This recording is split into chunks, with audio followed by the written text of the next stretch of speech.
já me deu retorno, se tem som, se está tudo bem aí, pessoal.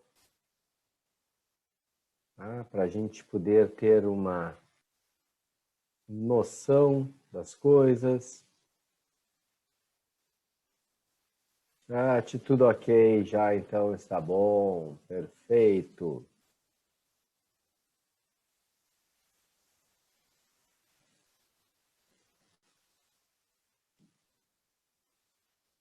Então vamos lá.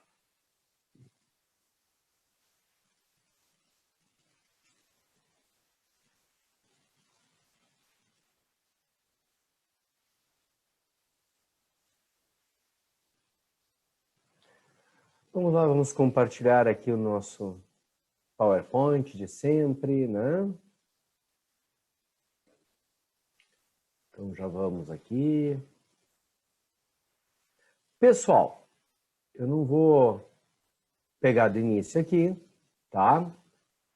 Mas se eu não estou enganado, para não perder o meu bordão costumeiro, né? Se eu não estou enganado, eu não cheguei a falar de osteíctes para vocês. Eu terminei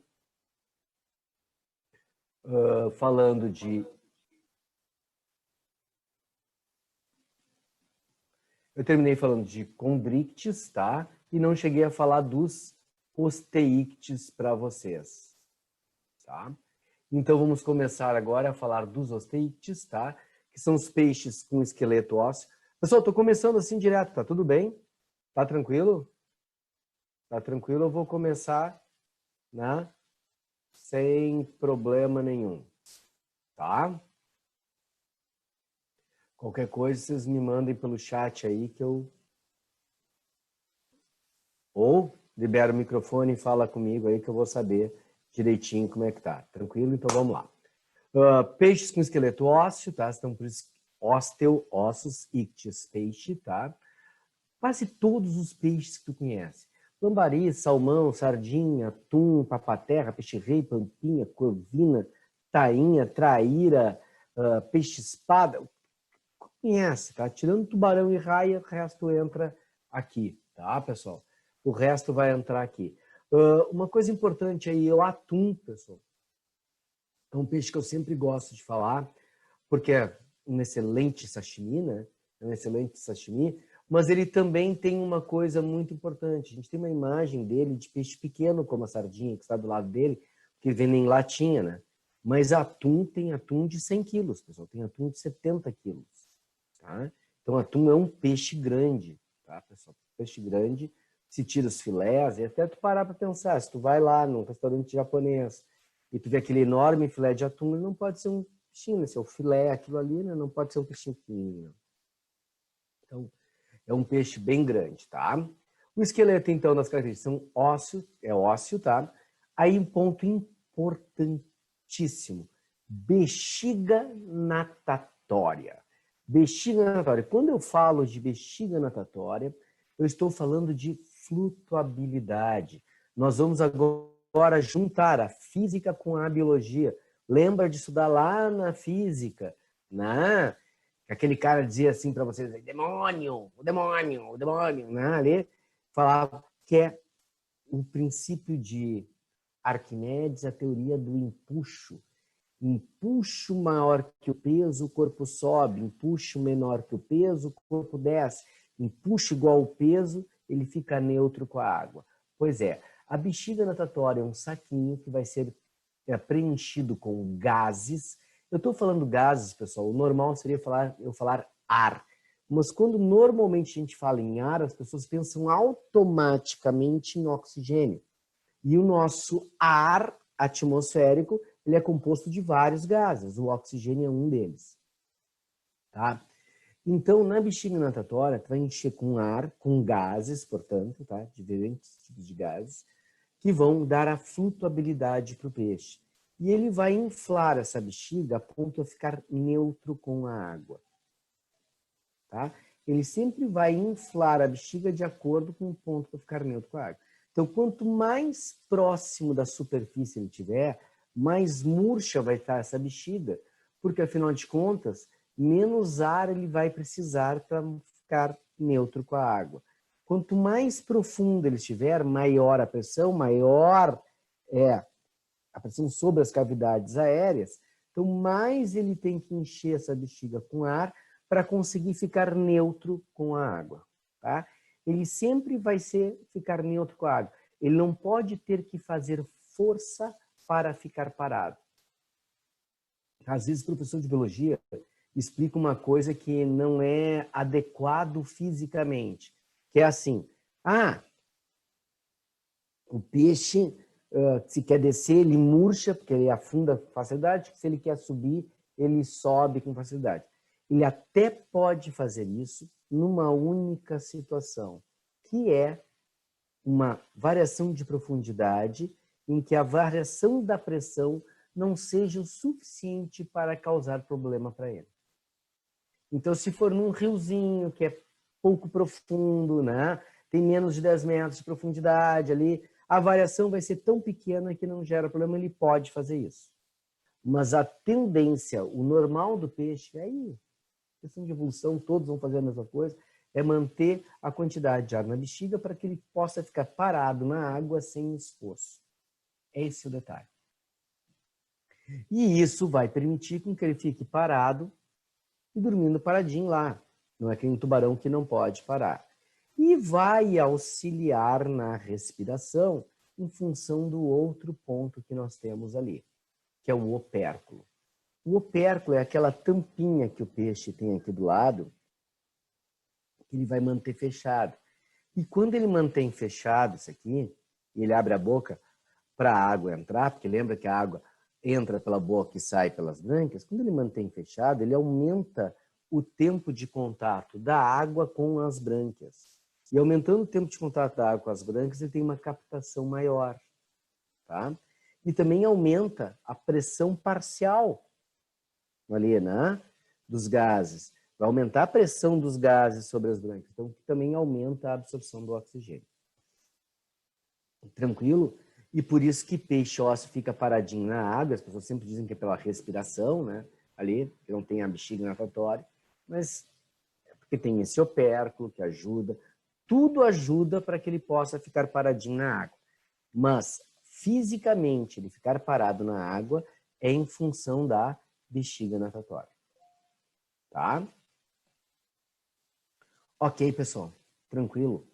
Opérculo. Já falamos, é a tampinha. Como tem opérculo, eles têm menos pares de fendas branquiais. Ó. Tem só 4. 4 pares de fendas branquiais. Pessoal, vamos ser honestos. Saber que o outro tem de 5 a 7, que esse tem 4, isso é uma decoreba para saber a quantidade. Eu acho melhor, muitas vezes, a gente estudar por exclusão. Esse é assim, o resto é assado. Como esse aqui vai ter uma série de fatores que envolvem isso, é melhor estudar bem esse, porque tu sabe que qualquer outra situação são dos condrites. Então, como o opérculo, tá? Como o opérculo, ele aumenta a pressão e aumenta, portanto, a captação do oxigênio, isso me dá uma ideia que ele pode ter menos pares de fendas branquiais. Por que ele pode ter menos pares de fendas branquiais? Porque tem mais pressão. Tá, pessoal? Então, isso é um ponto importante. Então, esses dois estão ligados. Então, se eu fosse tu, decorava que os teiques têm 4 pares, qualquer número diferente é dos condritos. O que mais, pessoal? Meu mouse toda hora some aqui, por isso que de vez em quando eu dou uma giradinha nele aqui, tá, pessoal? Poro genital e ânus, ou seja, ele tem as coisas separadas. Ele tem um poro genital e um ânus, eles não têm mais a cloaca. Poro genital e ânus. E como é poro genital, a tendência é que a reprodução seja uma fecundação externa. Joga tudo na água e na água se encontra. Tá? Então, uma fecundação externa. Ah, vai ter casos diferentes? Sim, vai ter casos diferentes. Por exemplo, o cavalo marinho, ele é um macho que absorve todos os gametas ali e faz a fecundação externa, mas é ele que absorve esses ovos e fica ali, ele que gera, e depois nascem os filhotinhos de cavalo marinho direto. Inclusive sai da barriga dele, tá? Aliás, é um videozinho muito legal de ver o nascimento de cavalo marinho, tá? Mas, de forma geral, peixes têm larvas. Vocês lembram como é que é o nome da larva do peixe?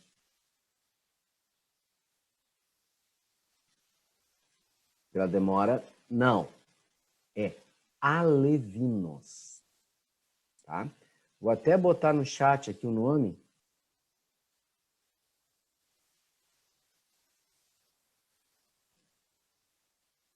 Saber o nome da larva do peixe, tá? Alevino. O que ele botou aqui? Semana passada tu comentou sobre características gerais dos peixes. Ectotermos, linha lateral. Isso serve para agnatos também. O agnato é ectotermo também, tá? Eles têm brânquias também. Só a linha lateral não é muito bem definida nele, tá? Porque a gente estuda para os peixes, não é? A gente usa, como eles eram classificados como peixes antigamente, o fator deles terem a linha lateral. Mas ela não é tão desenvolvida, não é tão ativa quanto a dos peixes normais. Tá? Podemos continuar, então. Escamas cicloides e ctenoides. Cicloide, a maior parte dos peixes, é aquela coisinha brilhosa que tu vê para limpar peixe. Aliás, é um saco limpar o peixe, né? Tirar as escamas. Limpar a parte interna, ok, é fácil, barbada. Mas ficar tirando aquela escaminha ali e aquilo gruda em tudo, né? Uma desgraça aquilo. Quando tu vai tirar aquilo ali, tem bem fininha, né? São as cicloides. Elas são escamas ectotérmicas, né? Ectodérmicas, desculpa, falei ectodérmicas, né? Que tira com grande facilidade. As ctenoides, elas têm uma aspereza em cima, como se fossem espinhos. Então, peixes muito grandes que têm espinhas ctenoides, às vezes eles usam essas espinhas, desculpa, não, escamas ctenoides, eles usam elas como lixa, tá? Posso te dar um exemplo assim, ó. O pirarucu. Conhecem pirarucu? Pirarucu é um peixe brasileiro, amazônico, e ele é enorme, tá, pessoal? Um peixe que chega aí a ter 3 metros, tranquilamente, 2 metros e tanto de comprimento, tem umas escamas grandes. Eles usam bastante a escama dele como lixa. Lixa para unha, por exemplo.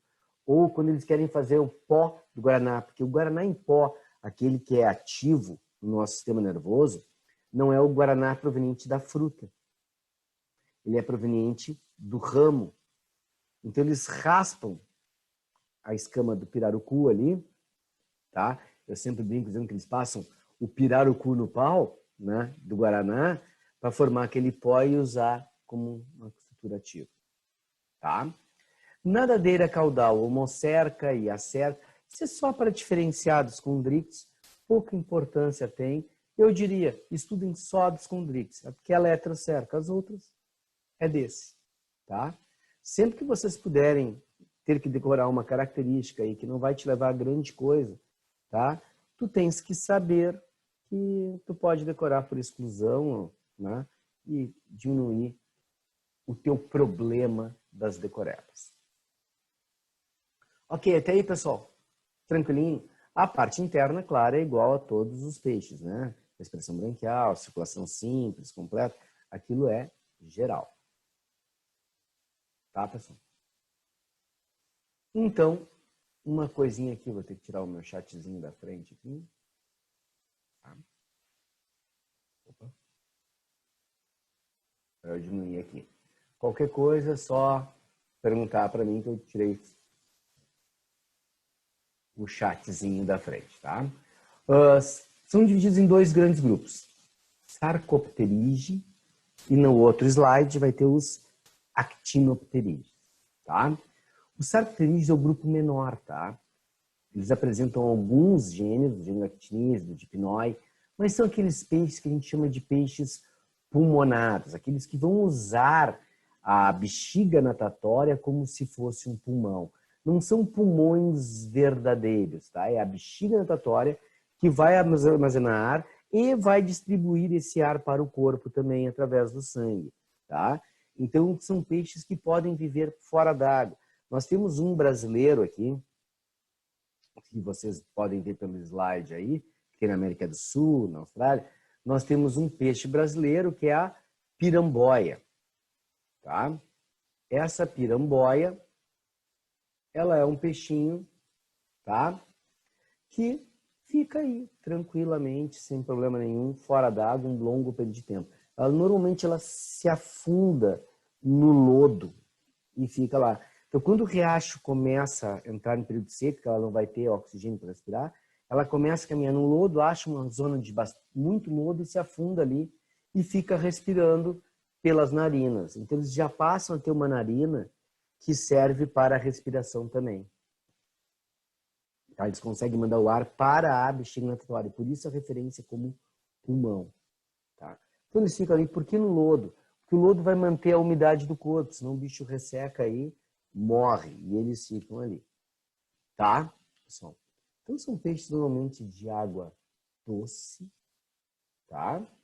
Então, eles têm uma segunda característica, que é importante, que estou lendo aqui, e vocês devem estar lendo aí também, que eles têm nadadeiras carnosas e lobadas, tá? Que elas servem para ajudar na locomoção. A Tainá botou alguma coisa aqui, já vou ver o que é, Tainá.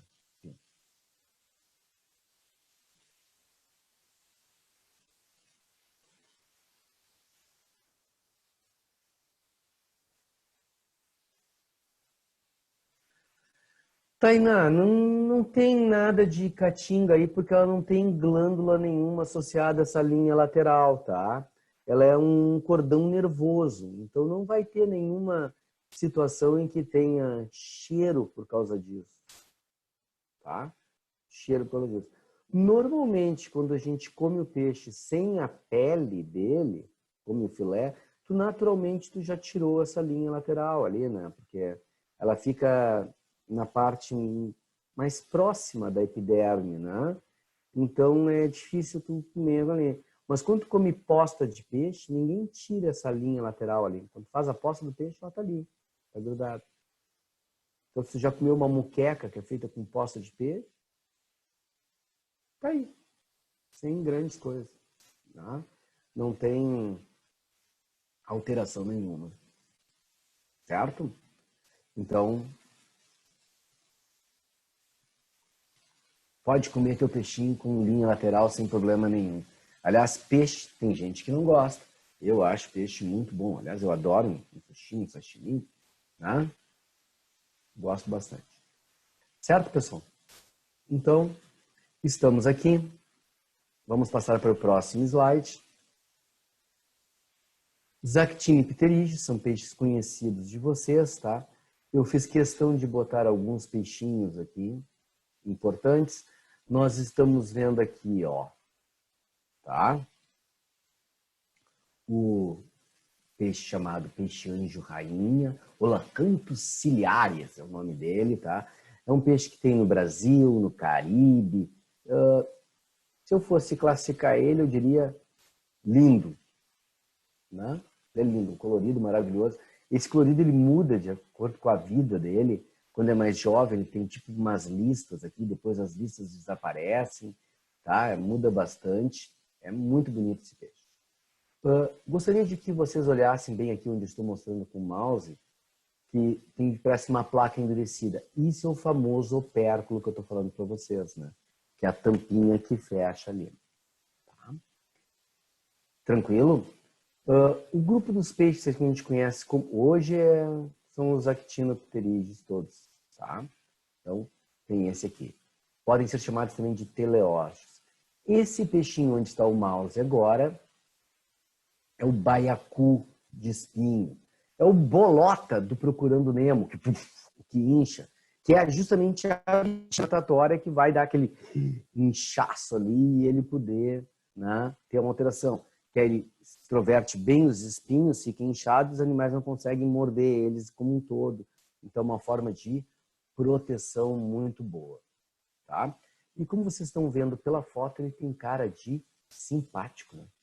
Olha o olhão dele, é bem simpático. Esse aqui, pessoal, é chamado coió, ou falso voador. A nadadeira, essa nadadeira dianteira aqui dele, é essa aqui, ó. E ela abre um leque. Ele faz isso, ele abre ela em leque para parecer ser um bicho maior e assustar os predadores. É uma tentativa de sobrevivência, tá? Então, essa nadadeira, ele abre em leque e ela tem um colorido bem brilhoso, fluorescente, fosforescente, como tu quiser chamar, tá? Muito bonito esse peixe. Tá? E esse aqui, ó, para quem já comeu, é um badejo. Uns chamam de badejo, outros de badejo. Ó, aqui tem a narina, toda essa estrutura que está aqui assim, ó, forma uma pontinha aqui, o opérculo, o lábio dele todo, o olho. Isso é um badejo quadrado, tá, pessoal? E eu quero que tu preste atenção no tamanho do badejo e o tamanho do fotógrafo que está mergulhando aqui, né? Então, pessoal, é um bicho bem grande, né? Aqui dariam muitos filés daqui, tá? Porque é um bicho enorme. Certo, pessoal? Aqui pode chegar a 100 e poucos quilos, 50 quilos, 200 quilos, muitas vezes. Badejo quadrado, ele é muito grande. Foi, pessoal? Vamos para o próximo slide, então. Tá? Nós temos aqui, agora, superclasse tetrápoda. E a superclasse tetrápoda, tá? São os que têm 4 patas. Anfíbios é o primeiro grupo. Então, dentro da superclasse tetrápoda, nós vamos ter anfíbios, répteis, aves e mamíferos. Lembrando que a classificação atual das aves é dinossauro, tá? Então, alguns livros já estão trazendo as aves como se fosse dentro do grupo reptíleo. Então, vai ter um reptiliomorfa maior, que tem répteis e aves dentro, tá? Os anfíbios são animais que vivem em ambientes terrestres e aquáticos, por isso o nome anfíbios, anfi, ambos, duas, bios, vida, duas vidas, uma na água, outra na terra. É o único grupo de tetrápodes que vai ter metamorfose. Todos os outros tetrápodes do ovo nascem em desenvolvimento direto. O único que tem metamorfose são os anfíbios, tá? E somente os anfíbios. Certo, pessoal? Então, isso é um ponto muito importante dentro do processo de diferenciação dele para o restante, tá? Os ovos são geralmente postos na água, as larvas girinos, aí é para sapo, rã, perereca, né? Tem esse processo, tá? Então, nós temos essa situação aqui, tá? Pessoal, fase larval aquática, sempre, porque são anfíbios, né? Duas vidas, fase larval aquática. E os terrestres têm pele úmida e nua. O que é pele nua e úmida? Tá, pessoal? Pele nua, não pode ter nada sobre ela. Não pode ter pelo, escamas, placas, nada. Por quê? Porque esses animais vão ter respiração cutânea na vida adulta. Então, qualquer coisa que cobrir a pele vai atrapalhar a absorção do oxigênio. Então, não tenho como fazer isso. Certo, pessoal? Não pode ter nada. Úmida por quê? Porque se a pele ressecar, morre e não absorve o oxigênio. E como é que eles mantêm a pele úmida? Por favor, não me digam, molha ela, tá? Não é isso. Eles têm glândulas mucosas, glândulas de muco. O muco é o que vai manter essa umidade. Eu já havia falado do muco lá em anelídeos, em moluscos, que tem aquele muco para manter a respiração. Então, sempre que tiver respiração cutânea, tem que ter o muco. O muco é o que mantém a pele umedecida para ele continuar respirando, tá? Os adultos têm que viver próximos ambientes aquáticos. Por quê? Porque a reprodução vai ser na água. A larva é aquática, tá? Exemplo, sapo, rã, só para botar alguns exemplos para vocês. Tá? Então, deixa eu fazer uma colocação aqui. Deixa eu ver se eu consigo botar um textinho aqui. Tá, não vou conseguir, deixa pra lá. Mas você sabe que tem glândula de muco. Certo, pessoal? Opa! Fiz burrada aqui, pessoal. Deixa eu...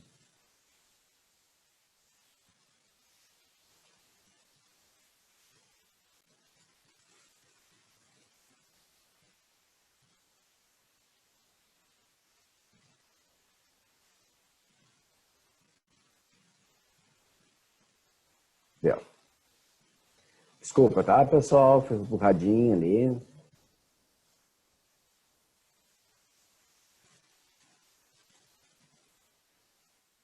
Deu.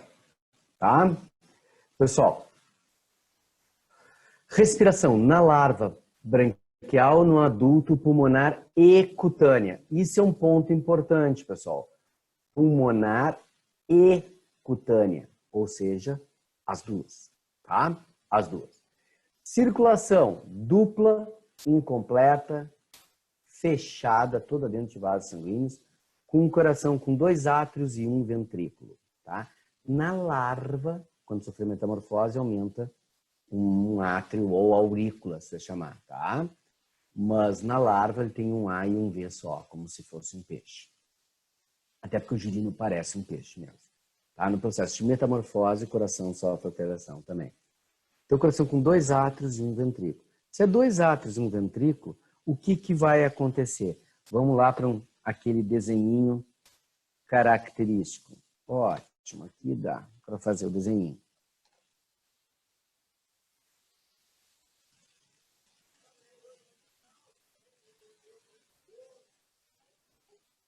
Então, o que eu vou ter aqui?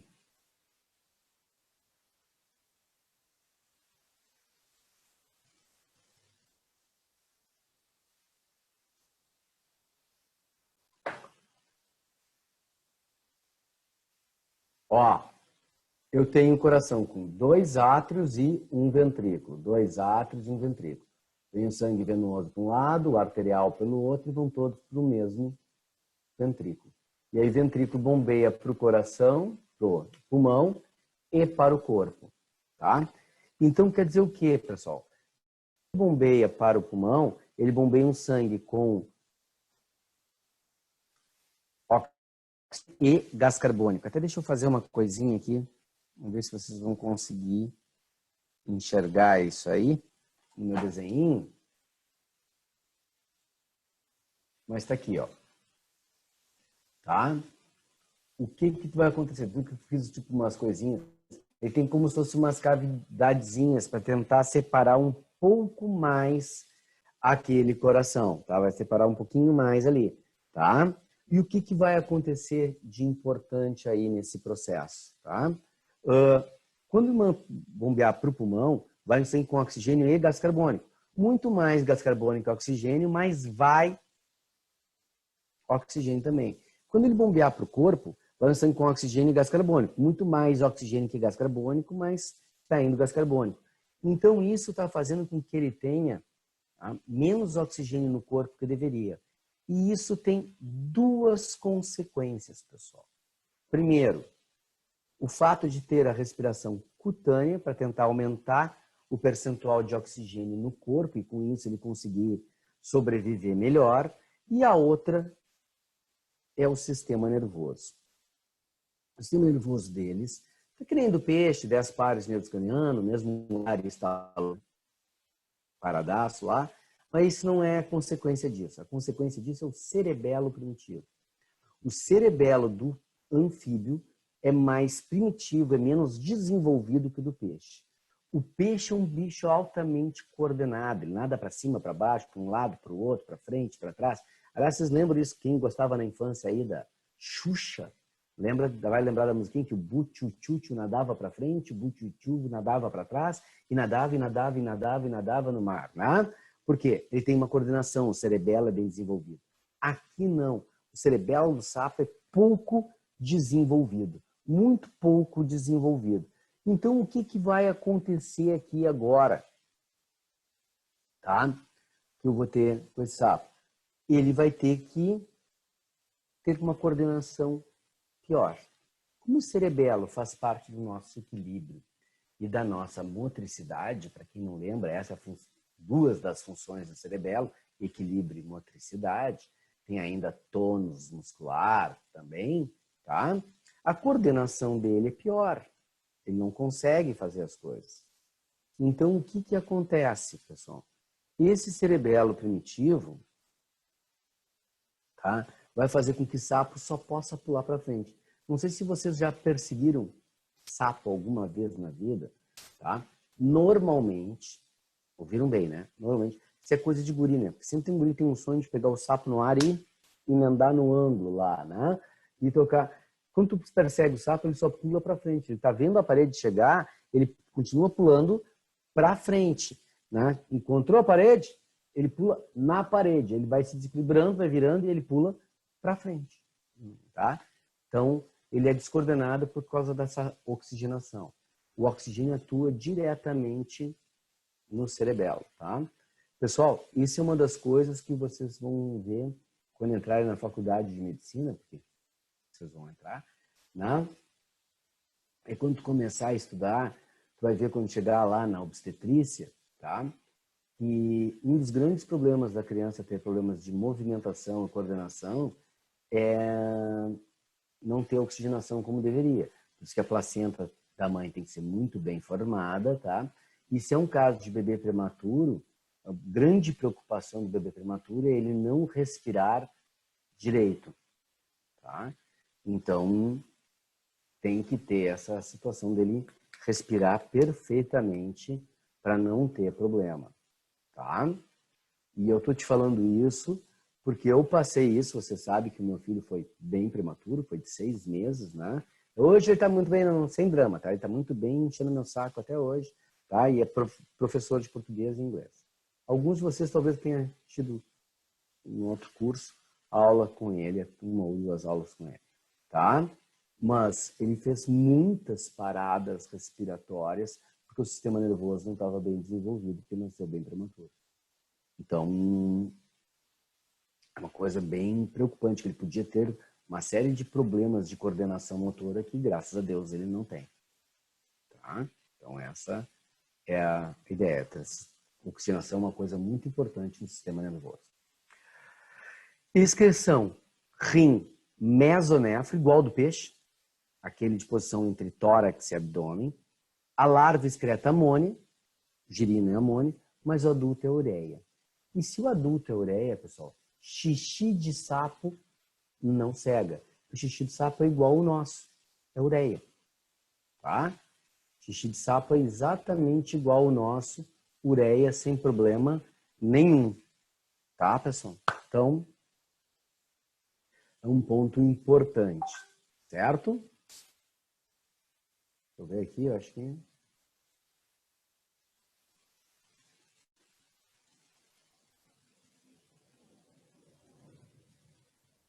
Tá? Bom, não, achei que tinha vindo um comentário, mas não. Reprodução. Aqui muda com o grupo. Eu tenho fecundação externa com cópula, fecundação interna sem cópula e interna com cópula. Ou seja, tem tudo. Externa com cópula, interna sem cópula e interna com cópula. Tá? Como seria uma fecundação externa com cópula? Tá? É o seguinte, sapo, rã e perereca. O sapo não tem tico. Tá? Ele não tem pênis nenhum equivalente, é só cloaca. Até porque pelo tipo de locomoção dele, aquele pênis ia ficar, né, atrapalhando ele. Tá? Então, o macho vem por trás da fêmea, o macho vai ser menor que a fêmea, normalmente, tá? Ele vem por trás da fêmea, ele abraça bem a fêmea, aperta ela, e com os dedos, que tem algumas calosidades, ele vai esfregando na barriga da fêmea. Ele vai fazendo o quê? Ele vai excitando a fêmea. Ele está excitando a fêmea. Por isso que a gente considera como uma cópula, porque ele está no processo de excitação ali, esfregando a fêmea, esfregando. Quando ela está no auge da excitação, que ela já não aguenta mais, que ela já está no ar, já não aguenta mais, ela simplesmente dá o jato de óvulos na água. E ele dá o jato de espermatozoide sobre esses óvulos que estão na água. Então a fecundação é externa, porque é fora do corpo, tá? Mas a gente diz que é cópula porque existe uma excitação. Às vezes vem dois machos para uma fêmea, um na frente, outro atrás, e ela no meio, desesperada lá até a liberar e ter o máximo de fecundação possível, tá? A interna sem cópula é o caso da salamandra, tá? Eu vou passar aqui. Tá aqui a salamandra, ó, pessoal. Tá? Essa é a salamandra adulta. Ela mais parece um lagarto, mas é um anfíbio, tá? Então, na salamandra adulta, eles têm uma situação. Elas têm aquela cauda, né? O macho se aproxima da fêmea, vê aquela cauda enorme, naturalmente vai pensar, né? Que rabo, né? E aí ele sai correndo. Conforme ele sai correndo, ele passa correndo por cima dela. Pisoteia ela toda e vai embora. Ele só vem correndo, pisoteia. Mas ele pisa toda ela, pisa em todo o corpo, cabeça, pisa no olho, no nariz. Ele vai pisoteando ela toda e vai embora. Ela fica apaixonada, porque para ela, isso aqui é macho, pisoteou ela toda e ela sai correndo atrás dele. No ponto mais liso que ele achar, ele vai largar uma bolsa de muco com os espermatozoides dentro. E ela atraída, porque foi pisoteada, e pelo cheiro do muco, ela vai e pega as coisas dela, a cloaca, que é cloaca, e fica esfregando aquilo ali, tá? Até romper a bolsa de muco. Quando a bolsa de muco se rompe, essa força cria o quê? Uma reação. Então os espermatozoides são todos lançados para dentro da fêmea. Aí a fêmea vai botar os ovos na água depois, porque a larva da salamandra, ela é aquática. Tudo bem, pessoal? Inclusive essa larva é o axolote. O axolote é um bicho bem bonitinho, tá? Não sei se vocês já viram um axolote na vida. Se vocês botarem no Google ali o axolote, para não interromper aqui e ficar procurando no Google, ele parece um Pokémon. Até vou fazer isso. Vou colocar aqui para a gente ter uma noção. Vou catar aqui primeiro, tá? Para vocês verem.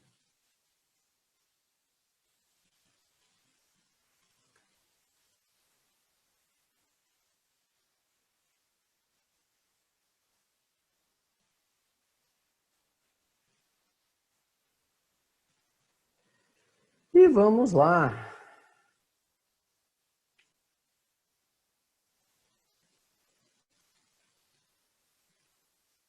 Ó, como é que é o axolote? Ele é bonitinho, né? Tá, pessoal? Estão vendo ele aqui? As brânquias externas, tá? Axolote. Vários tipos de axolote todos. Mas eu vou querer que vocês se atentem a esse aqui.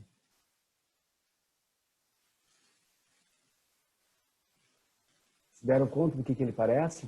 Vocês viram Caçador de Dragões? Tá? Que tem ali o cara, desenhinho aquele, né? Treinador de dragões, não é caçador, é treinador de dragões. Que ele tem o pretinho, ó. O pretinho é o próprio axolote, tá? Só cópia. Tá? Só cópia, sem problema nenhum. Tá? Então, vamos lá. Vamos de novo. Aqui. Tá? Então, nós temos respiração branquial, toda aqui certinha, tá? Sistema nervoso, reprodução. Interna com cópula. A cobra cega. A cobra cega, o macho e a fêmea se encostam e o macho inverte a cloaca dele. Quando ele inverte a cloaca dele, ele preenche a cloaca da fêmea, colocando o poro genital dele e dela em contato. Ele injeta os espermatozoides ali e aí vão nascer as larvinhas da cobra cega depois. Vão botar os ovinhos para nascer. Num ambiente extremamente úmido com bastante água. Tá? São todos ectotermos, a temperatura do corpo varia com a do ambiente. Tá? Não sei se vocês já ouviram a palavra estivação. Já ouviram essa palavra? Para quem não ouviu, pessoal, estivação é o contrário da hibernação. é quando o bicho fica dormindo no verão. Ele fica escondido no verão. Algumas espécies de sapo, pessoal, que vivem na África, o verão é extremamente quente, ele morreria desidratado. Então, durante o verão, ele fica enterrado, escondido numa toca que mantém a umidade para ele, e ele fica lá. E aí, no inverno, é que ele tem a sua atividade normal, porque aí está menos quente. Tá? Está bem menos quente. O tubo digestivo é completo, de boca até saída, e a saída é uma cloaca. E a língua é presa na frente. Como assim, pessoal? A nossa língua, ela é presa aqui atrás. Nós temos um osso aqui chamado hioide, tá? Que a língua é presa por ligamentos nele. Então, a parte de trás ela é mais volumosa e tem a lâmina, que é a parte da língua. Quem já gosta, muitas pessoas não gostam, mas quem já viu língua de boi sendo vendida no supermercado, né? Porque às vezes a gente come língua, né? Ali tem a língua e aquela parte traseira ali. Aquela parte traseira fica aqui atrás. E a lâmina aqui. E o que a gente põe para fora? Que a gente consegue esticar. O sapo, essa parte traseira, na realidade ela é aqui na frente. E a língua deita para trás. Então quando ele põe a língua para fora, ele coloca toda ela para fora. Absolutamente toda. E ela ainda é mais elástica que a nossa. Ela é assim, mais elástica que a nossa. Mas além de ela ser mais elástica, ele coloca toda ela para fora, né? Então dá uma sensação de que ela é infinitamente mais elástica que a nossa. Tá? Que vai toda ela para fora. Certo? Tranquilo? Maravilha. Então, passamos aqui. Pessoal, isso aqui é para a gente falar de algumas características, mas principalmente para falar das ordens. Reino, filo, classe, ordem. Lembra que anfíbio é uma classe. Então, as classificações que nós vamos ter agora, depois de classe, ordem. Anuros, urodelos e ápoda são as classes. Ápoda também pode ser chamada de gimnofiona, tá? Mas ápoda é mais comum. E urodelos. Anuros quer dizer a sem, uros cauda. Como não pode fazer aurus, fica anuros, né? A regra da escrita, né? Basicamente. Então, bom dia, Paulo Silva. Tá? Os anuros são sem cauda, sem rabo, tá? E nós vamos ter aqui o sapo, a rã e a perereca, como exemplo. Bom, aqui nós temos várias coisas. Assim, o sapo tem verruga. Estão vendo verruga aqui no sapo? O sapo não tem verruga nenhuma.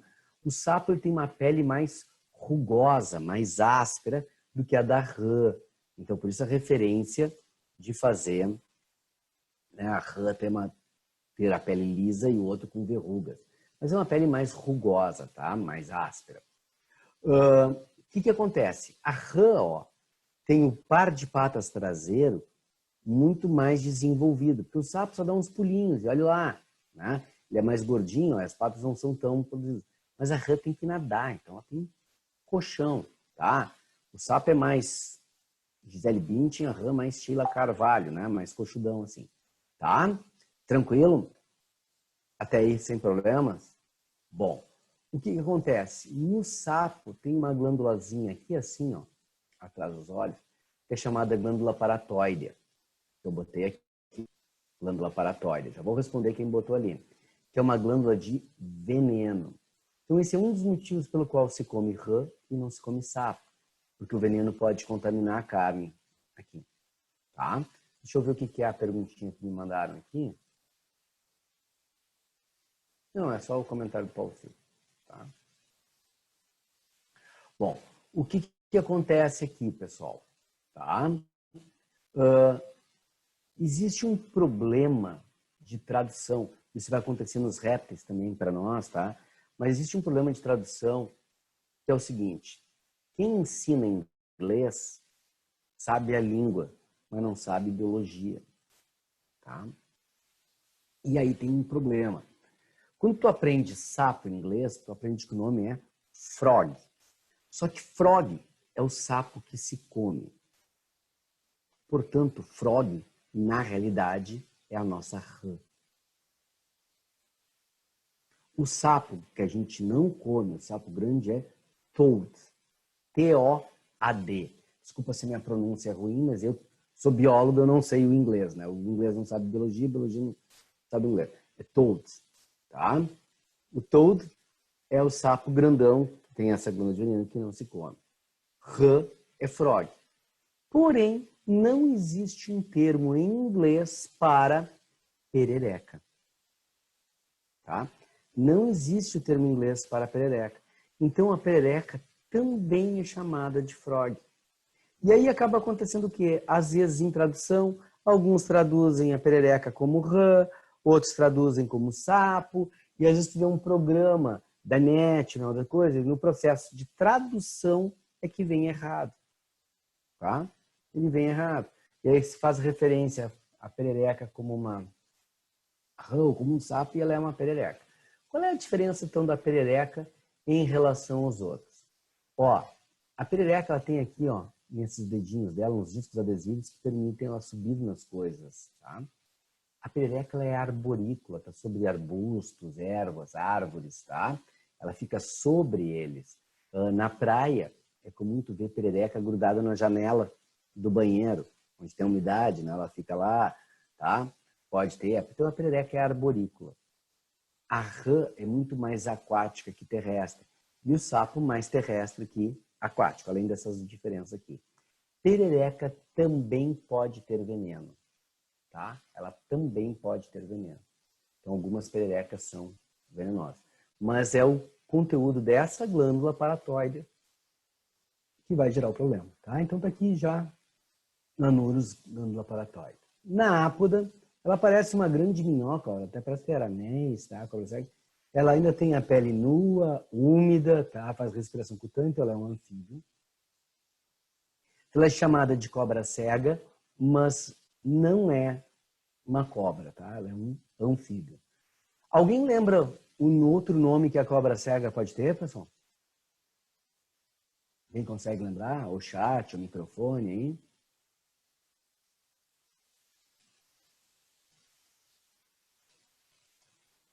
Quase, quase. Botou Cida. É, quase. É Cecília, tá? É nome de mulher. Lembrou que era um nome de mulher, né? Ali, mas é Cecília, tá? A Cecília, tá? Cida com S é o nome que a gente dá para AIDS, né? Tá? Tranquilo? Então, pessoal, é a Cecília. Tá? Então, se aparecer o termo Cecília, tu sabe que não é mãe de ninguém, tá? É tão somente, né? Essa cobra cega aqui. E Urodelos, uro é cauda, então são os que têm cauda, é a salamandra ou axolote, tá? E eu botei aqui, ó, neotenia. E o que tu tem que saber nessa neotenia é o seguinte, isso é um tipo de reprodução que é uma tentativa de evitar a extinção. Enquanto quando o ambiente está com condições inadequadas para a sobrevivência da espécie, é comum as larvas, o axolote, tá? Principalmente o axolote mexicano, ele começar a se reproduzir sexuadamente ainda na fase larval. Então, pessoal,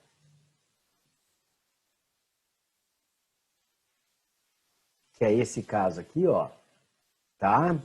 Esses aqui, eles podem bloquear e ficam só na fase larval.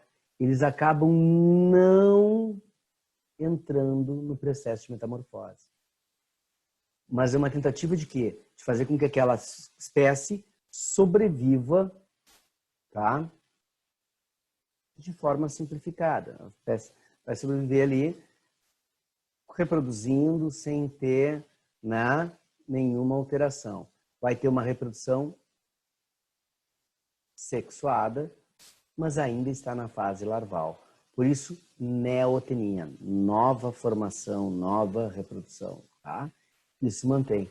E, infelizmente, esses que estão tentando manter a sobrevivência da espécie são os que são caçados para botar em aquário. As pessoas ficam aqui, essa larva, tá?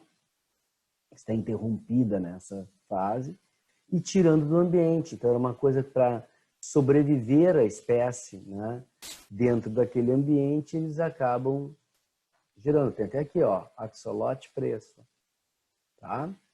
Então é uma coisa que eles acabam causando um dano ao ambiente. Tá, pessoal? Tranquilo até aqui?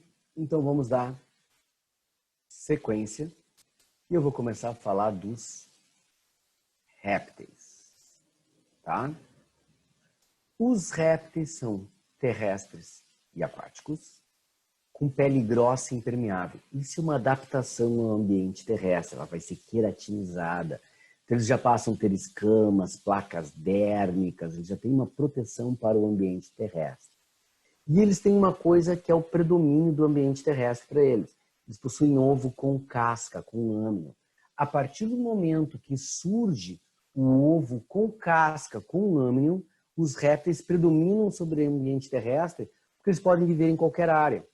Porque não precisam mais da água para a reprodução. O sapo adulto tem que viver próximo da água porque ele precisa da água para a reprodução. O réptil adulto pode viver no meio do deserto. Então tem uma cobra no meio do deserto, sem problema nenhum, é extremamente seco, tá, pessoal? Esse é o grande problema para eles ali de conquistas evolutivas, né, ali que tem para o sapo, né? Tem que estar na água, aqui foi solucionado. Tem ovo com casca, ame. A Urgs adora, Urgs adora comparar réptil com gimnosperma. Réptil é o primeiro ser terrestre,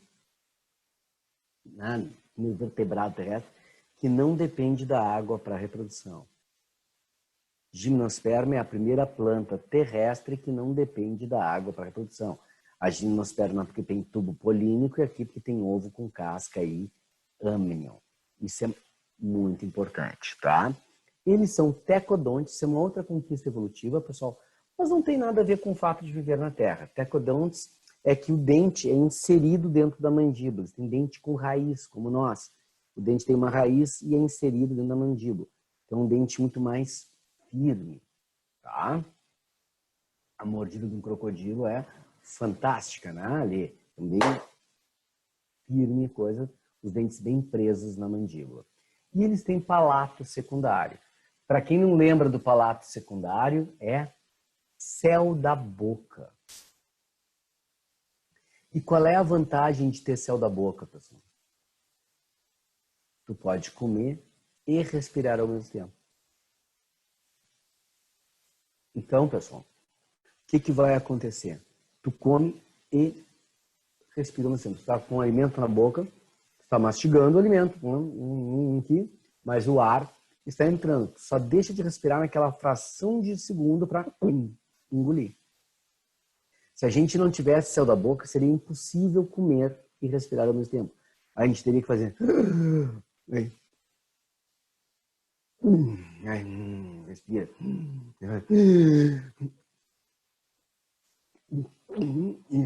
Volta a respirar. Tá? Nós temos esse céu da boca, eles são os primeiros a ter.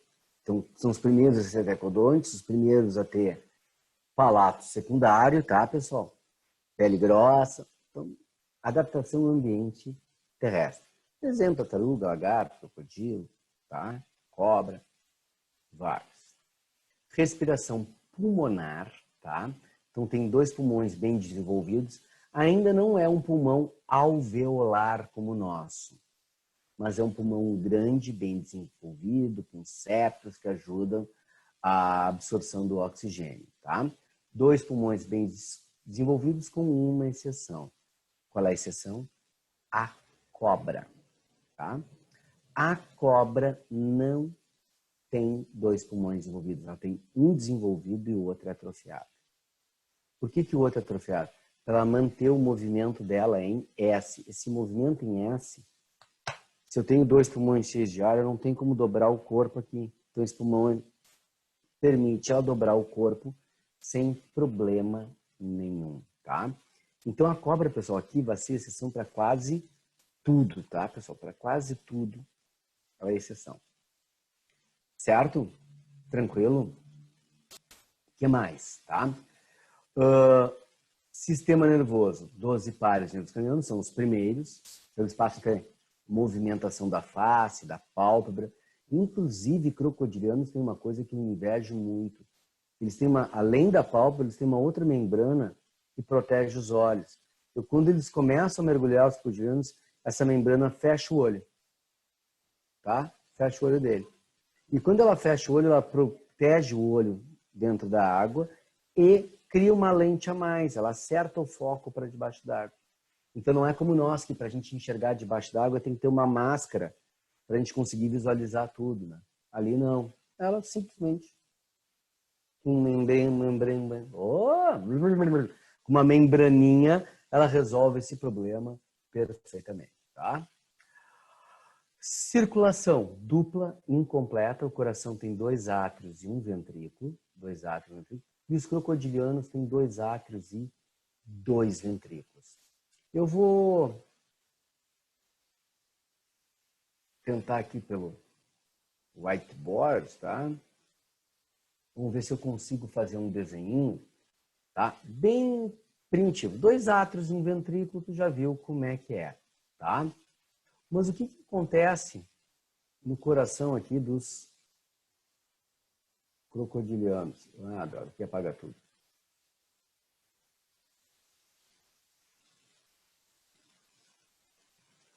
Se eu consigo aumentar o tamanho desse coração aqui. Não, estou vendo um monte de coraçãozinho. Desculpa a minha inabilidade, tá? Mas só para a gente ter noção. Sumiu minha caneta aqui. Não sei o que eu fiz, mas sumiu minha canetinha aqui. Mas vamos tentar fazer.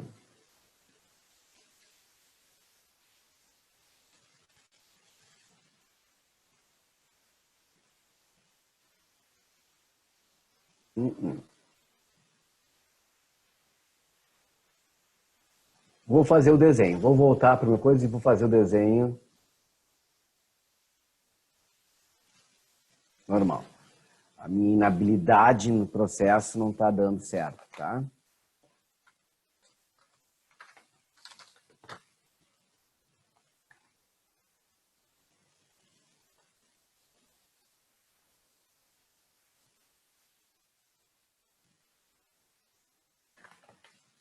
Ó, nós temos átrio direito, esquerdo, ventrículo direito, ventrículo esquerdo. Para vocês provavelmente vai estar ao contrário, mas só para vocês saberem.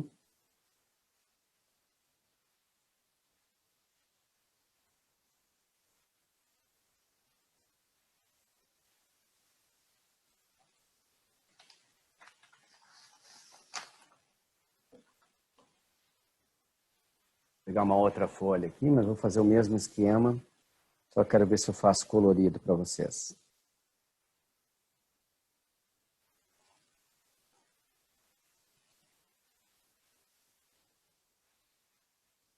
Eu estou perdendo um tempinho e fazer um desenho aqui para vocês, tá, pessoal? Mas já vai.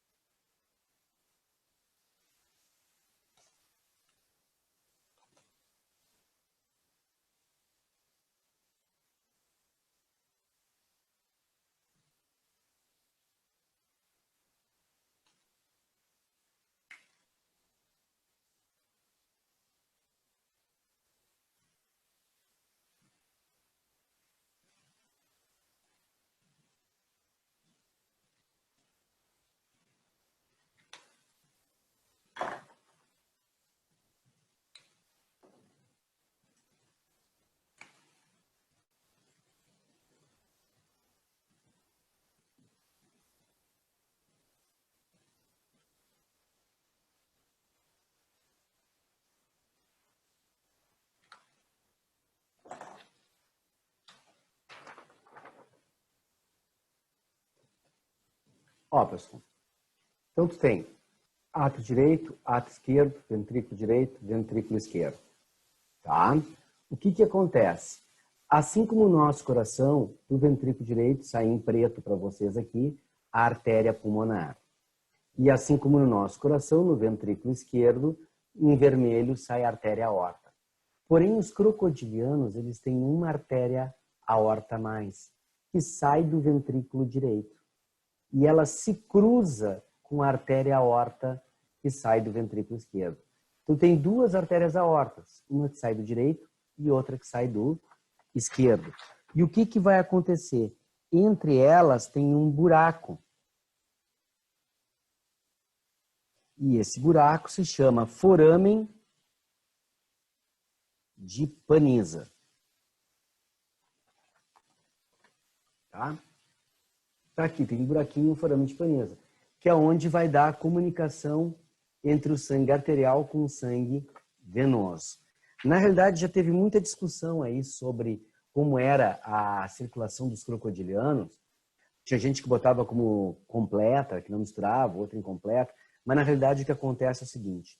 Quando o crocodilo e o jacaré estão fora d'água, a pressão atmosférica aqui, tá? Ela fica, em função do pulmão, ela fica alterada. Tá? Então, o que acontece? Quando tem essa pressão, por estar alterada, a chance do oxigênio, do ar, do sangue, desculpa, tá? Do sangue ir para os pulmões é maior, porque a pressão diminui aqui fora. Fora da água a pressão está alterada, ela está menor. Então, a pressão na artéria aorta, vou ficar mostrando para vocês melhor. A pressão aqui na artéria pulmonar vai ficar menor do que a pressão na artéria aorta. Então, o que acontece? A tendência, como a pressão aqui é menor, é o sangue todo ir para a zona de pressão mais baixa. Então, quando ele está fora d'água, o sangue não circula nessa artéria aorta verde aqui. Quando ele está dentro d'água, a pressão aqui na artéria pulmonar é muito grande, porque ele tem que segurar o ar, né? Então, aqui a pressão fica menor. Então, a tendência é o sangue voltar para o corpo, não ir para os pulmões. Isso dá para eles mais tempo também de baixo d'água, tá? Então, ela é incompleta, porque como existe aquela abertura ali, vai ter a mistura. Ela é mínima, mas ela existe, tá? Outro ponto importante agora aqui, pessoal, eles são ectotermos. E se eles são ectotermos, tá? O que vai acontecer? Eles têm a temperatura do corpo variando com a do ambiente. Lembra que eu falei para vocês em peixes, né? Quando a temperatura do corpo varia, na realidade o que está variando é o metabolismo. Então existe uma tendência a esses animais hibernarem. Uma tendência muito grande a eles hibernarem. Então, ficou frio demais, baixa demais o metabolismo. Então, com isso, eles já entram no processo de hibernação. Então, esse é o grande problema de distribuição dos répteis. Tu jamais será mordido por uma cobra no Alasca, porque no Alasca não tem cobra. Ela estaria hibernando o tempo todo. Ela não teria como sobreviver da forma adequada ali. Tá? Tranquilo, pessoal? Excreção, rim metanéfro. Então, primeira vez que o rim é bem abdominal, bem metanéfro, tá? Metanéfro. Eles excretam ácido úrico, que é outra adaptação ao ambiente terrestre. Então, ó, pessoal, pele protegida, né? Com escamas, placa dérmica, queratinizada. Ovo com casca. Respiração só pulmonar. Excretam ácido úrico. São tudo adaptações ao ambiente terrestre, tá? Ácido úrico, por quê? Porque esse é o menos tóxico de todos, mas então libera de forma pastosa, quase sem água. Inclusive, alguns répteis sequer ingerem água. Eles só secam o alimento que está comendo. Então, comem alguma coisa, eles sugam toda a água daquele alimento para eles. Mas acabam não gerando nenhuma ingestão de água posterior a isso. Tá? Com exceção das tartarugas que excretam ureia. Tá? Reprodução. Dioicos, fecundação interna. Eles já passam a ter um pênis, que vai entrar na cloaca para fazer a fecundação. Cobras não têm pênis, elas têm hemipênis. Tá? Hemipênis. E esses hemipênis vão entrar, eles são meio espinhentos, entram e abrem bem a cloaca da fêmea para poder injetar os espermatozoides. É um dos atos sexuais mais longos que tem o da cobra. tá? Uma rapidinha para cobra dura 2 horas. 2 horas, tipo, vai ser bom, não foi? Podendo durar um prazo entre 2 horas e 1 semana. Mas é 1 semana sem parar, tá? Não é bate um papo, toma champanhe, né? Não, é ali. E tem fêmeas que ficam mais, porque sai um macho, vem o outro. Tem que garantir a reprodução. O tubo digestivo é completo com cloaca, certo? Pessoal, aqui nas cobras nós vamos ter várias exceções agora e nós vamos ter um problema depois de tradução também com as tartarugas e crocodilos. Mas eu vou passar para o próximo slide, que a gente já vai falando disso, tá? Cobras e lagartos fazem parte da mesma ordem, que é a ordem dos escamados, só que ela é subdividida, né? Então, uma subordem, né? Que é lacertílios, tá? Uma infraordem, lacertílios e ofídeos. Lacertílios é tudo que for parecido com lagarto, tá? Lagarto, lagartixa, iguana, dragão de Komodo, camaleão, tudo entra nesse grupo aqui, tá? A característica mais importante, dificilmente cai em prova, por isso que eu não coloquei aqui, que é eles falam de eles terem autotomia. Eles conseguirem cortar o rabo, o próprio rabo.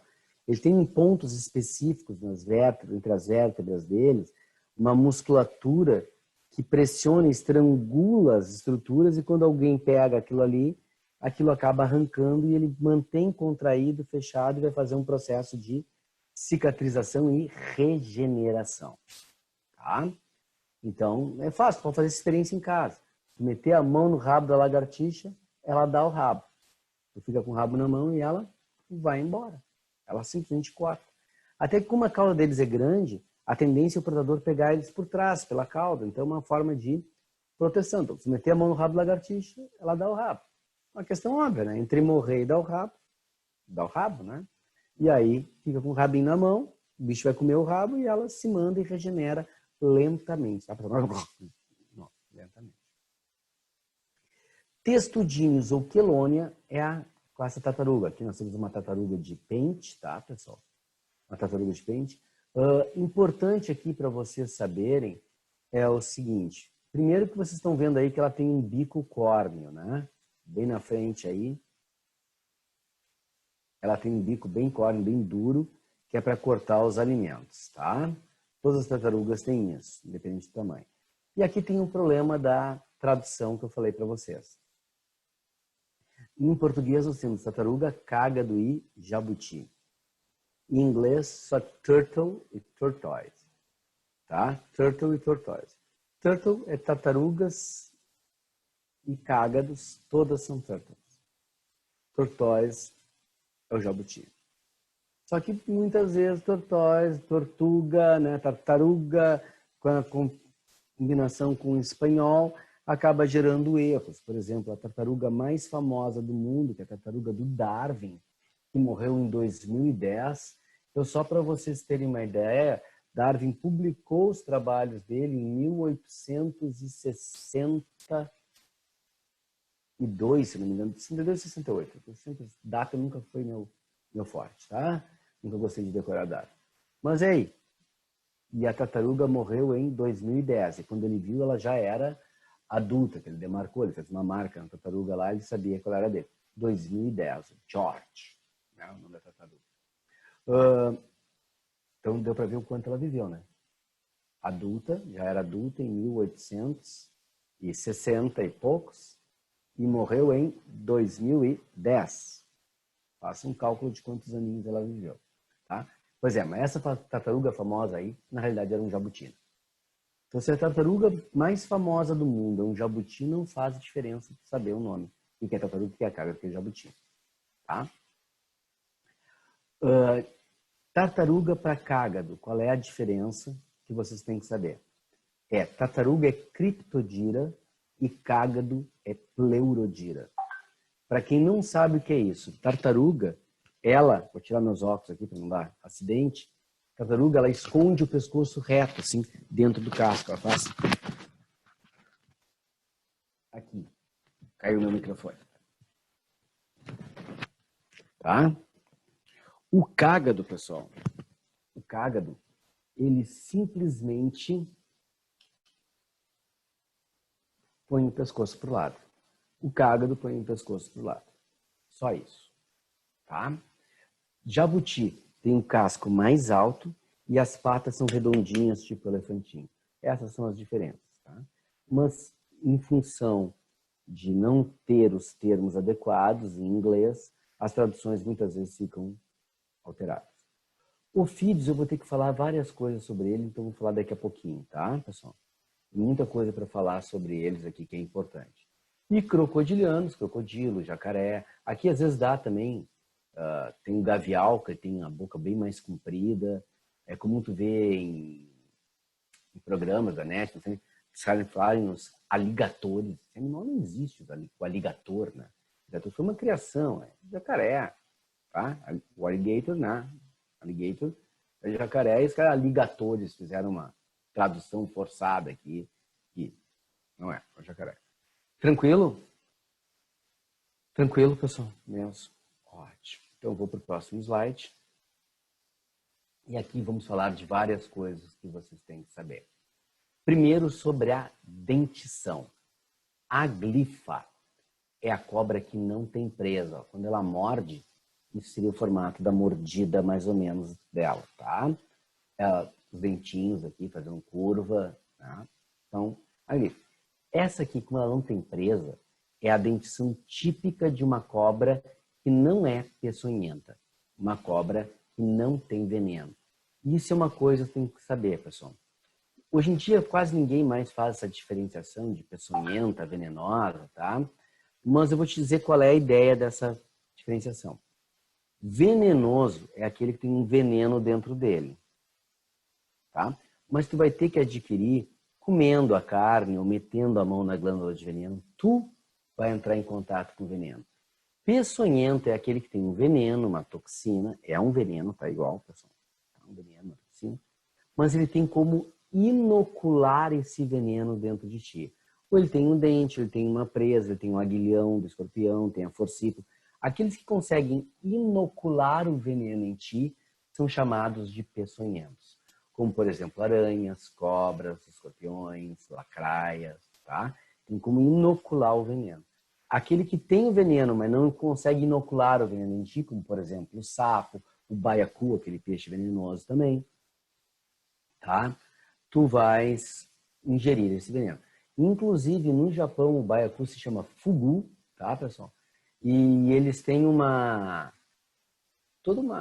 estudo culinário de como preparar a carne do baiacu sem que haja o veneno. Então, tu paga caro pro prato para uma pessoa em torno de $150. Era o preço que tinham me dado. Pessoal, não sei se isso é o real ou não, estou falando aqui pela informação que me passaram, não sei se é o real. Mas é em torno de $150 que dizem, tá? E diz que se o cozinheiro é bom mesmo, ele consegue deixar um pouquinho do veneno, só um pouquinho, que não seja o suficiente para te causar um problema sério, que não vai morrer por causa disso, mas tu vai sentir o lábio e a língua amortecer, dando aquela sensação de que tu vai morrer, mas tu não vai, tá? Então tu paga $150 para comer um peixe para ter a sensação que vai morrer, tá? Essa é a coisa. O pistoglifa tem os dentes atrás, ó, a presa é atrás. Então, dificilmente uma cobra que tenha peçonha vai conseguir inocular, porque ela tem que conseguir cravar bem os dentes de trás, né? Tá? Então, é muito mais difícil ela conseguir com esse bote isso. Então, normalmente, esses dentes não são para inocular veneno. É mais para empurrar as coisas para dentro da garganta, facilitar o posicionamento e puxar bem o alimento para dentro da garganta. Tá? A proteroglifa, ela tem uma presa pequena na frente aqui, mas a presa vai inocular o veneno. Tá? Vai inocular o veneno. O que vai acontecer aqui? A dentição é mais torcida. A solenoglifa, que é o caso da jararaca, da cascavel, das muito conhecidas, proteroglifa é o caso da coral, tá? Caso da coral, tá? Então, e depois eu no whiteboard vou escrever algumas coisinhas para vocês aí, porque fica gravado, e aí vocês podem depois anotar sem problema de novo, né? De nada aqui. Aqui, ó, tem um sulco no dente, tá vendo? Aqui também, ó, tem um sulco no dente na frente, como se fosse uma calha. Então, o veneno escorre por essa calha e entra em contato com a ferida. E quando morde, pressiona a glândula de veneno e aí escorre ali e vai entrando. Só que essa aqui dificilmente vai conseguir injetar o veneno. Essa aqui já vai conseguir porque o dente está bem na frente. É a primeira coisa que morde. E a solenoglifa tem um canal no meio do dente, tá? Tem um canal no meio do dente, esse canal é por onde passa o veneno. Então, ela literalmente injeta o veneno dentro de ti, porque o dente funciona como se fosse uma agulha de injeção. Tem um buraco no meio e o veneno vai por dentro do dente para o teu corpo. Tá, pessoal? Tranquilo até aqui? Mesmo? Bom, não sei se vocês aprenderam isso, faz tempo que não se ensina mais isso, porque é equivocado, é errado, mas às vezes quando a gente conversa com pai e mãe, eles provavelmente aprenderam assim. Tipo assim, quando é mordido por cobra, fazer um torniquete, cortar o ferimento em cruz e sugar o veneno. Isso está tudo errado, tá, pessoal? A gente não faz um torniquete. Primeiro porque a tua circulação não é tão lenta a ponto de tu conseguir trancar o veneno, mas se tu conseguir trancar o veneno, o pouco que ficou na perna fica muito mais concentrado, então vai dar uma reação absurda na perna. Devido ao torniquete, tu liga a perder a perna por causa disso, tá? Cortar em cruz não tem função nenhuma, só se for para evocar o santo, né? Tomara que Deus te salve, né? Com a tentativa de dar uma benzida, né? E sugar o veneno. Se tu tem alguma situação aqui na boca, qualquer, tu começa a absorver veneno também. Então é um problema sério, tá? Não se faz isso. O que se faz? Leva o cara pro médico, tá?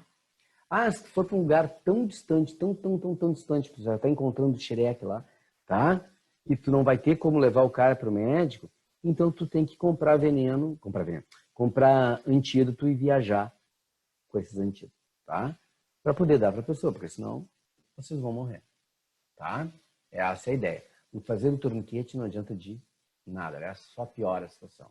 Tu pode usar sim uma faixa elástica e apertar, porque essa faixa vai diminuir a circulação, mas não vai impedir. O sangue continua circulando, o cara não vai perder a perna por causa disso, mas restringe um pouco, torna mais lenta a passagem do veneno para o resto do corpo. Isso é uma coisa que pode ser feita, tá? Mas do contrário, não. Tranquilo? Quero que vocês atentem a uma coisa aqui, ó. Existe nesse slide, se chama fosseta L'Oréal. Depois eu publico os slides no grupo, tá? Pessoal, vai ficar repetido para vocês, porque eu tinha publicado do peixe, né? Foi dos peixes, e vai aparecer o peixe de novo, porque eu juntei todos os cordados num grupo só, né?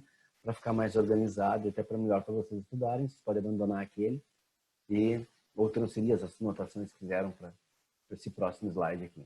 Essa fosseta L'Oréal, ou fosseta lacrimal, ela é um buraquinho que é comum nas cobras que têm a dentição solenoglifa e é um sensor térmico. Ela define calor do corpo. Então ela pode sentir o calor do corpo da presa se aproximando mesmo sem estar vendo a presa. Tá? Mesmo sem estar vendo a presa. Ela vai sentir o calor e vai morder, né, o bicho quando ele chegar perto. E isso é uma das coisas que faz ter acidente com a gente, em lugares quentes. Tipo, é comum ter cobra em berço, tá?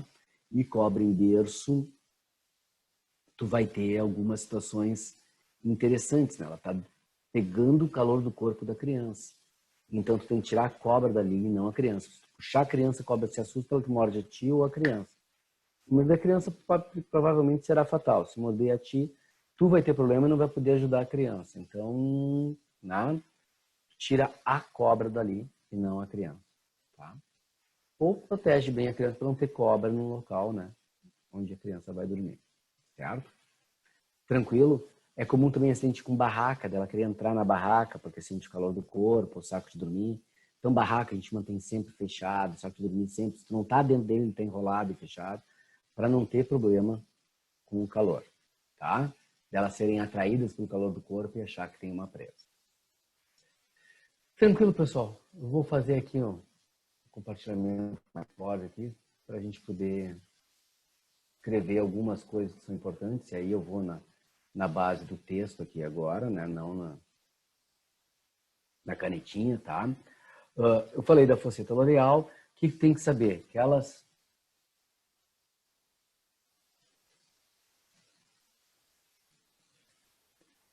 cobras deslocam a mandíbula. Tá, pessoal? Elas deslocam a mandíbula. Elas têm um mecanismo para soltar o maxilar a mandíbula do maxilar, que ela vai, e tem ligamentos, ela estica, come e depois encaixa de novo. Isso permite que ela vá comer algo que dê mais do que a abertura dela aqui. Ela faz isso e aqui. E algumas ainda tem a mandíbula fissurada no meio, que ainda abre a mandíbula também. Eu posso botar que ela também pode abrir a mandíbula. Tá? Ela abre a mandíbula ali também, para tu saber que tu pode comer algo maior. Isso é uma adaptação para isso. E outra adaptação importante aqui, tá? É a ausência do osso externo. E pessoal, não corrijam, tá? Osso externo é isso mesmo, assim que se escreve, tá? É o nome do osso, não é um osso do lado de fora do corpo, tá? Ela tem, todas as costelas são flutuantes. Isso permite abrir completamente, quando engole algo maior, as costelas e ela digerindo lentamente aquilo ali. E depois vai voltando. Aliás, é uma das formas que mais capturam sucuri, píton e jiboia quando elas comeram algo grande demais, que elas não têm a movimentação porque as costelas estão todas abertas ali e tem aquele alimento que tem que digerir. Algumas cobras em situação de perigo, elas conseguem regurgitar, vomitar tudo aquilo que comeram, tá? Para fora direto para poder escapar e não morrer, tá? Então, esses são 3 pontos importantes que podem aparecer em prova, tá? Além de saber que tem um pulmão atrofiado para as cobras, tá? Para lembrar. E soros, pessoal. Soros. Nós temos o poliofídico ou polivalente, tá? Poliofídico polivalente é para todas as cobras. É o menos eficaz, tá? Outra coisa, existe o soro, tá? Anticrotálico. O anticrotálico, pessoal, é para cascavel. Tá? O nome da cascavel é Crotalus terríficos. Então é o anticrotalus, é o anticrotálico. Tá? O soro antibotrópico. Tá? O soro antibotrópico, tá? É para sogra, quer dizer, para jararaca. Tá? Que o nome da jararaca é Botrops jararaca. Entra aquela variação da jararaca que nós temos aqui no Rio Grande do Sul, que é a cruzeira, que é Botrops cruzeira. Também funciona, é uma jararaca, tá? Uma variação da jararaca ali, e todas as variações entram aqui. E nós temos o soro, tá? O soro antielapídico. O antielapídico é contra os vários tipos de cobra coral, porque a cobra coral é da família Elapidae. Eu estou colocando esses nomes aí para vocês saberem, tá? E ter isso de uma forma adequada, tá? Deixa eu apertar no save aqui, salvou no whiteboard, tá? Whiteboard salvo. Mas vocês já têm aí, né? Toda a estrutura na própria gravação da aula, tá, pessoal? Tranquilinho até aí, pessoal, sem problemas. Isso é importante para a cobra, né? Além, tá? Além de vocês lembrarem disso aqui, né, pessoal? Que tem essa fosseta loreal aqui toda, tá? A fosseta loreal é o ponto sensor térmico, ponto importante. As dentições, tá? Aquela situação, tá?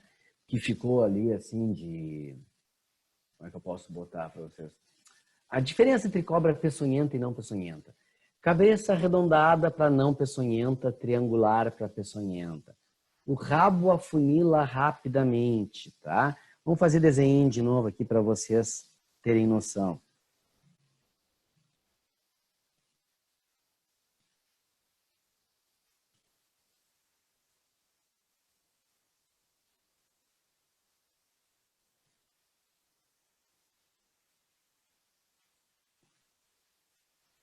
Tá?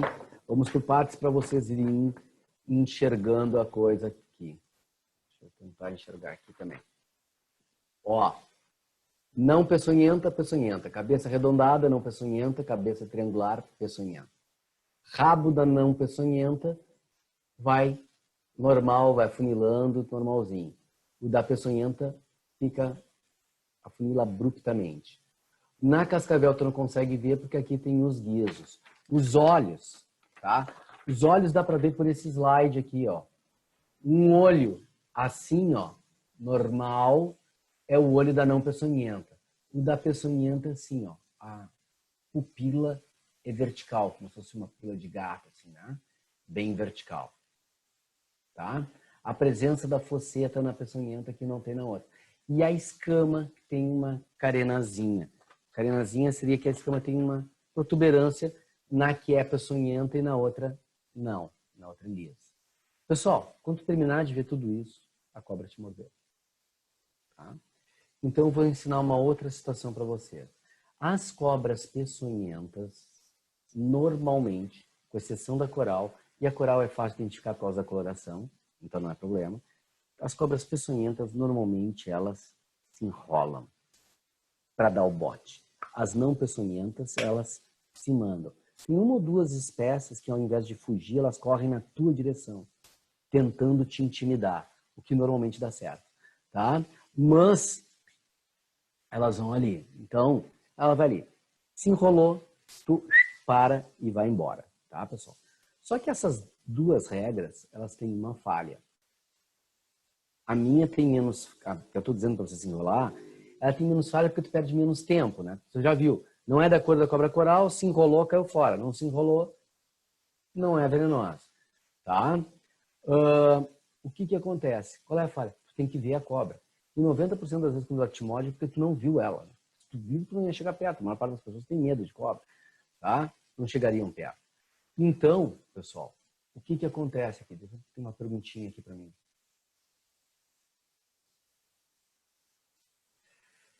Cara, isso antigamente era uma diferenciação que se fazia, tá? Entre cobra e serpente, aí entraria o termo víbora, que cobras seriam somente as asiáticas, todas as outras seriam serpentes. Tá? Então, na realidade, se fosse dizer todas as nossas cobras, a serpente cascavel, a serpente jararaca, a serpente coral, todas seriam serpentes ou variações.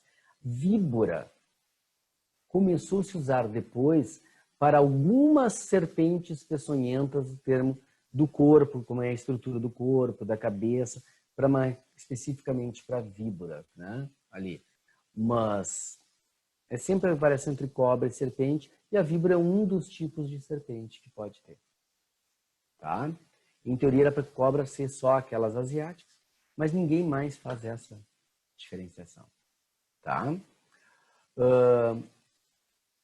Como eu disse que vocês já têm um efeito que só pode se tu ver, então tem uma coisa, quando a gente vai para o meio do mato, para o meio do campo, uma floresta, onde pode ter cobra, primeiro a gente está sempre olhando tudo, ver se não tem uma cobra em cima de uma árvore para te morder, né? E outra coisa, a gente sempre anda de bota até a altura do joelho. Ou bota ou com uma caneleira até a altura do joelho. Por quê, pessoal? Porque essa é a altura do bote da cobra. A cobra vai te morder até a altura do joelho. Tá? A naja, ela mexe as costelas aqui, as primeiras costelas, ela abre bem, formando como se a cabeça fosse maior, para dar estabilidade, para ela ficar em pé assim. Então, a naja é fácil de identificar, né? Ela fica em pé. E ela vai para trás e dá o bote. Então, quando ela está indo para trás, tu pode te avançar e pegar ela no meio do caminho, né? E não ter problema nenhum, tá? A naja tem a capacidade de cuspir o veneno. Ela tem aqui, na frente do dente, aqui um buraquinho, ela pode injetar o veneno por esse buraquinho para atingir os olhos da presa, ou de quem ela for atacar, para dar uma cegueira momentânea. A cegueira é momentânea, mas ela acontece, tá? E se tu não está enxergando onde a cobra está, ela pode fazer o que ela quiser. Te morder de novo, fugir, fazer o que ela quiser. Ok, pessoal? Tranquilo? Então tá bom. Vamos para o próximo slide. Aqui. Para começar as árvores. Porém, acho que pela hora, né, pessoal, tá na hora de acabar a minha aulinha com vocês. Então, só para vocês saberem que aves é o assunto da nossa próxima aula. Eu vou postar esses slides todos, vai ter aves e mamíferos, então vocês já vão ter todos os slides para a próxima aula, tá? E a gente termina essa parte da matéria e já avança adiante. Certo, pessoal? Tá? Tchau, então. Até amanhã, né? Hoje é quinta. Amanhã, de tarde, nós temos aula de novo, tá? Tchau, pessoal. Tchau, tchau, tchau para todo mundo. Qualquer coisa, pessoal, continuem, mandem as perguntas pelo e-mail, tá? Para quem não lembra, meu e-mail. Vou deixar gravado aqui.